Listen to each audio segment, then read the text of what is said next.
नमस्ते, मेरा नाम डॉक्टर टीना राव है। मैं पाली राजस्थान से हूँ और स्वर्णिम साहित्यिक मंच के द्वारा एक कविता की प्रस्तुति आपके सामने दे रही हूँ। आशा करती हूँ कि आपको मेरी कविता पसंद आएगी और आपका आशीर्वाद मुझे मिलेगा। मैं अपनी कविता के शीर्षक के बारे में यही कहूँगी कि मैं वास्तविकता के धरातल पर जो चीज़ें मैं देखती हूँ वो मैं लिखती हूँ, और कुछ चीज़ दिल को देखी और पसंद नहीं आई, उसी के उपलक्ष्य में मैंने लिखा है। देखो त्योहार आया। चाहती हूँ, आशा करती हूँ कि आपको मेरी कविता पसंद आएगी। देखो त्योहार आया, संग में ये खुशियाँ हजार लाया। देखो त्योहार आया, चलो चलते हैं गणेश वंदन को, चलो चलते हैं गणेश वंदन को, लाते हैं हम शिव नंदन को, लाते हैं हम शिव नंदन को, करते हैं नित पूजा हम इस दिन, फिर करते हैं विसर्जन, करते हैं नित पूजा हम 10 दिन और फिर करते हैं विसर्जन। डुबो देते हैं इन्हें हम पानी में, नहर में या गंदे नाले में। ऐसे ही करनी है अगर पूजा, अगर ऐसे ही करनी है अगर गणेश वंदन, तो बंद करो ये वंदन। दिल में श्रद्धा हो तो श्रद्धा के दीप जलाओ, दिल में अगर श्रद्धा हो तो श्रद्धा के दीप जलाओ। गणपति को प्रेम से तुम घर लाओ, मनाओ और खूब लड्डू खिलाओ, और सदैव उनका मान करो, और सदैव उनका मान करो। बंद करो ये निरादर, यूं ना उनका अपमान करो, बंद करो ये निरादर, यूं ना उनका अपमान करो। उत्सव के नाम पर ये फुहड़ता बंद करो। गरीब कोई मिल जाए राह में तो भोजन का प्रबंध करो। गरीब बेसहारा बच्चा कोई रोए मिल जाए, गरीब बेसहारा बच्चा अगर कोई रोता मिल जाए, बनाओ उसे शिक्षित योग्य कि वह कल को बेहतर कुछ कर पाए। रखोगे ऐसी मंशा तो बेहतर कल को पाओगे, रखोगे ऐसी मंशा तो बेहतर कल को पाओगे। गरीब भूखा ना रहा कोई तो हर रोज मन में उत्सव पाओगे।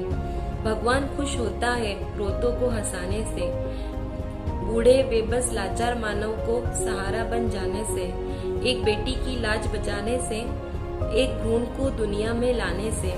जब कोई बेसहारा सहारा पाता है तो भगवान मस्ती में झूमता और गाता है। सही मायने में तुमने मुझे यह उपहार दिया।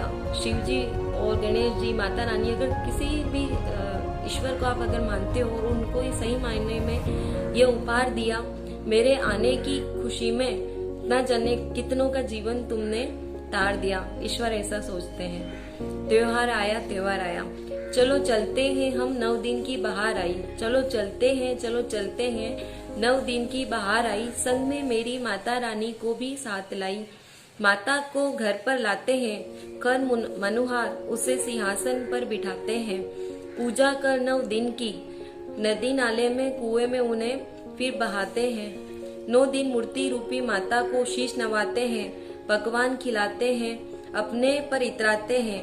सच मायने में यह मान नहीं, सच मायने में यह मान नहीं, जब तक तुम्हें सच्ची माता का ज्ञान नहीं। जीवित माता को तो तुम कभी शीश नहीं झुकाते हो। अपनी सच्ची माँ को कभी आदर सम्मान रूपी क्या पुष्प कभी चढ़ाते हो? क्या पत्नी रूपी लक्ष्मी को आदर से देख पाते हो? क्या छोटी सी बच्ची में भी तुम दर्शन माँ के पाते हो? क्या रास्ते चलती लड़की को देखकर, क्या रास्ते चलते अकेली लड़की को देखकर नियंत्रण जीवा पर रख पाते हो? क्या मजबूरी में फंसी कोई लड़की को देखकर खुद पे संयम रख पाते हो? क्या हर एक स्त्री में तुम अपनी माँ बहन को देख पाते हो? नहीं, नहीं, यदि यह तो यह कैसी भक्ति है?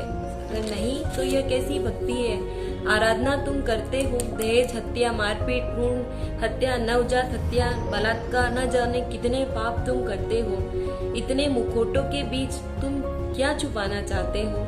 9 दिन भक्ति करके तुम क्या दिखलाना चाहते हो? माँ है वो माँ, वो सब जानती है। इतने चेहरों के बीच एक वास्तविक चेहरा पहचानती है। माँ भक्ति सच में करनी है तो श्रद्धा सुमन अर्पण करो। हर एक नारी में आपके जीवन में है, उसको नतमस्तक होकर प्रणाम करो और उसका सम्मान करो। फिर हम आगे चलते हैं। त्योहार आया, त्योहार आया, चलो रावण को जलाते हैं। अभी हम रावण दहन की मैं बात कर रही हूँ। चलो चलते हैं, दशहरे में रावण दहन करते हैं। एक मरे हुए को असंख्य बार मार कर अपने को महान समझते हैं। बंद करो ये रिवाज, मरे हुए रावण को मारकर खुद को महान समझना। बलात्कारियों को जिंदा चौराहों पर लटकाओ, उन्हें जलाओ, 5-10 मार कर कभी तो लटकाओ। ना हो सके यह तो स्वयं में एक रावण बसता, देख तुम्हें बाहर उसे मारता हुआ वो मन ही मन हंसता। पाप काम क्रोध लालच रूपी रावण को मारकर वास्तविकता में रावण दहन को सार्थक करो।